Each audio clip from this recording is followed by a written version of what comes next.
हाँ जी सत श्री अकाल जी। अज ਆਪਾਂ ना 2008 ਦੀ ਅਕॉर्ड है V6 ਇਹਦੀ ਫਰੰਟ ਇੰਜਨ ਦੇ ਵਿੱਚੋਂ ਨਾ ਨੌਕਿੰਗ ਆਵਾਜ਼ ਆਉਂਦੀ ਸੀ, ਟਿਕਿੰਗ ਆਵਾਜ਼ ਆਉਂਦੀ ਸੀ। ਆਪਾਂ ਵਾਲਵ ਐਡਜਸਟਮੈਂਟ ਕਰਕੇ ਦੇਖੀ ਪਹਿਲਾਂ, ਪਰ ਉਹਦੇ ਨਾਲ ਗਈ ਨਹੀਂ। ਟਾਈਮਿੰਗ ਚੇਂਜ ਦਾ ਟੈਂਸ਼ਨਰ ਵੀ ਦੇਖ ਲਿਆ, ਉਹਦੇ ਨਾਲ ਵੀ ਫਿਕਸ ਨਹੀਂ ਹੋਈ।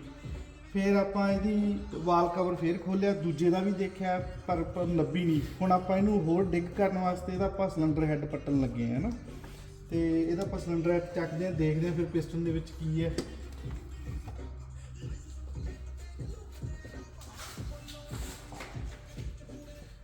ਇਹ ਪਿਸਟਨ ਹੈ ਜੀ, ਆਹ ਹੈੱਡ ਗੈਸਕਟ ਹੈ, ਤੇ ਇਹਨੂੰ ਕਹਿੰਦੇ ਹੁੰਦੇ ਵੀ ਤੁਹਾਡਾ ਹੈੱਡ ਗੈਸਕਟ ਮੱਚ ਗਿਆ ਤੇ ਹੁਣ ਤੁਹਾਡਾ ਕੂਲੈਂਟ ਮੱਚਣ ਲੱਗ ਗਿਆ ਹੈ ਨਾ। ਇਹ ਹੈੱਡ ਗੈਸਕਟ ਕਹਿੰਦੇ ਜੀ। ਇਹ ਹੈ ਜੀ ਪਿਸਟਨ ਤੁਹਾਡੇ 4, 5, 6 ਤੇ ਆਪਣੀ ਜਿਹੜੀ ਆਵਾਜ਼ ਆਉਂਦੀ ਸੀ ਉਹ 5, 6 ਦੇ ਕੋਲੋਂ ਜੀ ਆਉਂਦੀ ਸੀ। ਹੁਣ ਆਪਾਂ ਡਾਇਗਨੋਸ ਕਰਦੇ ਹਾਂ, ਮੈਂ ਤੁਹਾਨੂੰ ਨੈਕਸਟ ਵੀਡੀਓ 'ਚ ਦੱਸੂਗਾ ਕਿ ਮੈਨੂੰ ਕੀ ਲੱਭਿਆ, ਤੇ ਤੁਸੀਂ ਦੱਸਿਓ ਹੈ ਨਾ।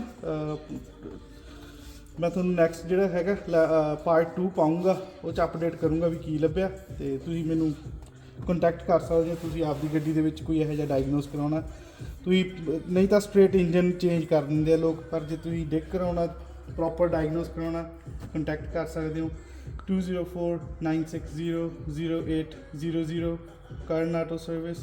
ਥੈਂਕ ਯੂ ਜੀ ਸਾਡਾ ਦਾ।